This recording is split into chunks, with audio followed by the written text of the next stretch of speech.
there's the movie True Grit. What is grit? You think about it. And can you be helped by developing more grit? There was a study in Norway published in Frontiers in Education. Yes, I subscribe. That did a study with teenage boys, helping them to develop more grit, a trait linked to success and well-being. It says here, and then right away, some people are listening, go like, oh, well, what about girls? Pet peeve of mine. We focus so much on girls, STEM and sports and all of that, and empowerment of ladies. We forget about the young men.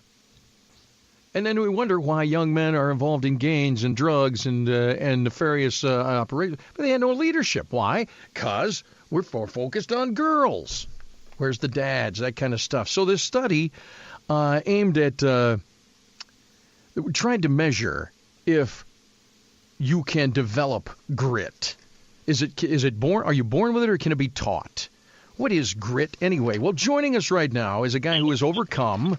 I would say he's got plenty of grit, and kind of the opposite of, say, what lawnmower parenting would be. Scott Allen Curley is an expert in overcoming adversity. Why? Because he did. That's why.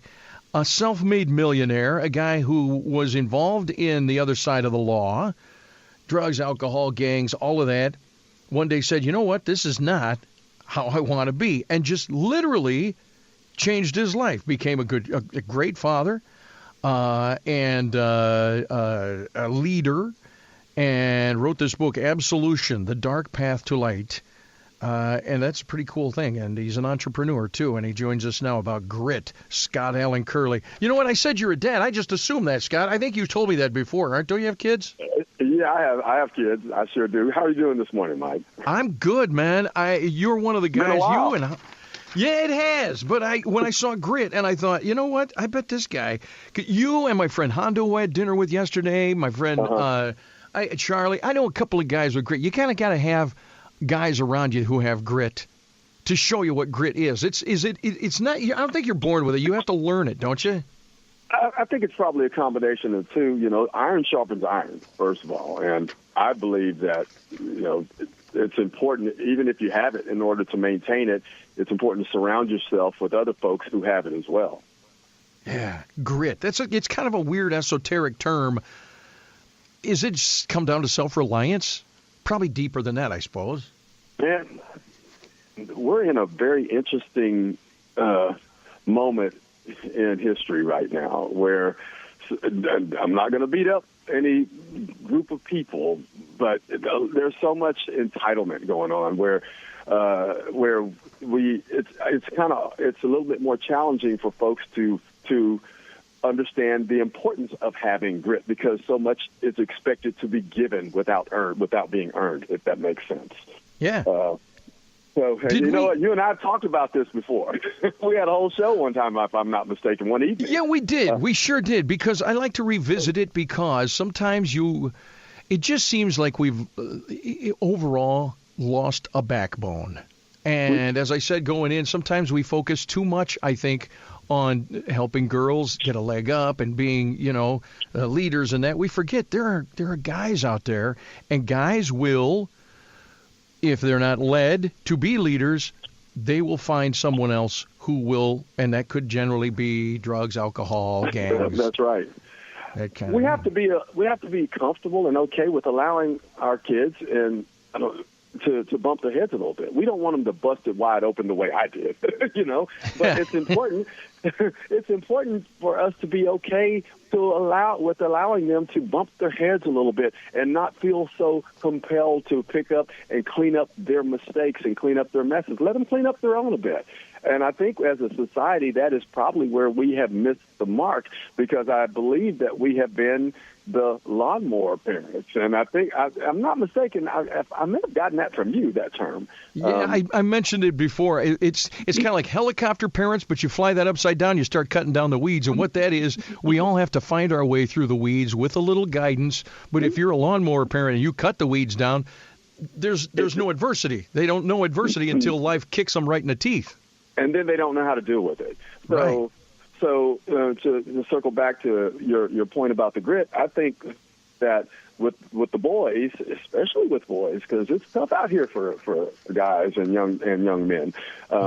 It's important for us to continue to remind them that things are going to be challenging at times, and it's okay. Embrace it, accept it, deal with it, because every time you deal with it, you overcome that little challenge or that little bit of adversity, all you've done is made yourself just a little bit stronger and a little bit more confident to go on and take on the next task.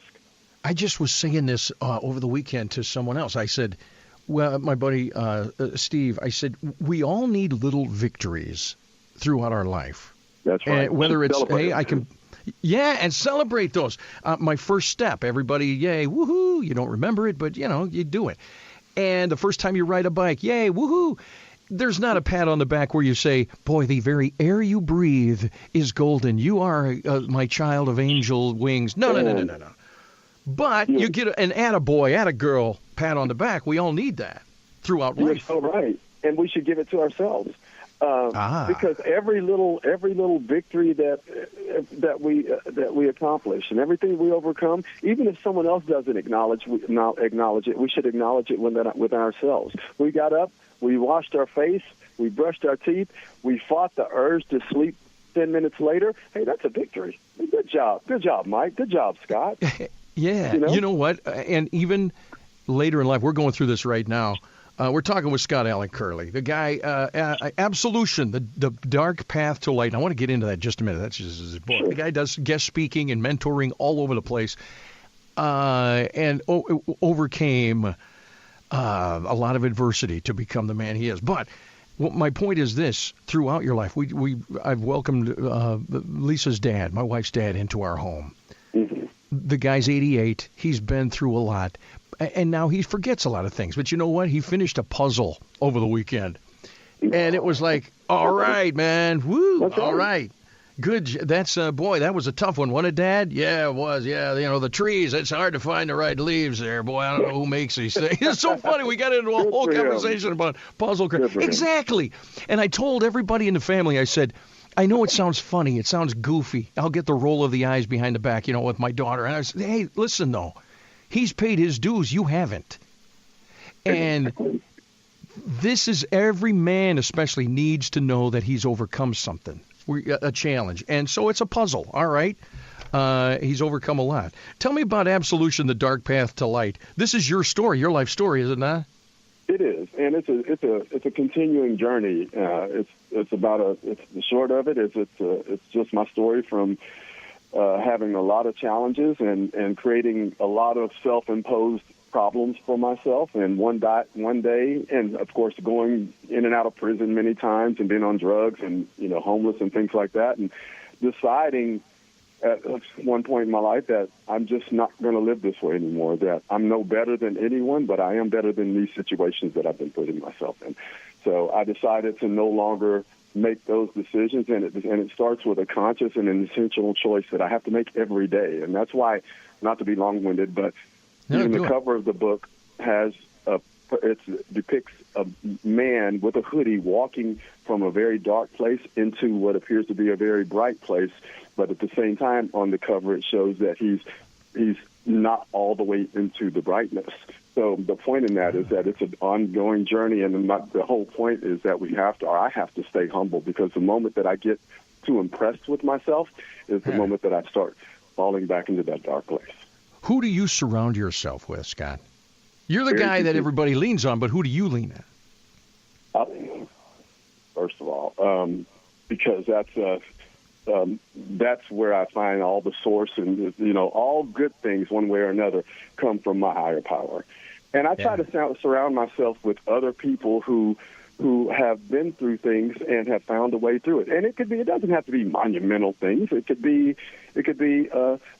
just challenges like having migraines and finding a way to get through the day despite having this ongoing pain. I'm starting a podcast very soon about other people who have gone through adversities and challenges and have chosen not to take the victim stance and chose to be a victor instead of a victim. So it's so important for me to surround myself with people who don't take victim stances. I like that. When's the podcast start? It starts in March. We can't choose if we're victimized, but we can choose if we're going to be a victim. And there's a huge difference there.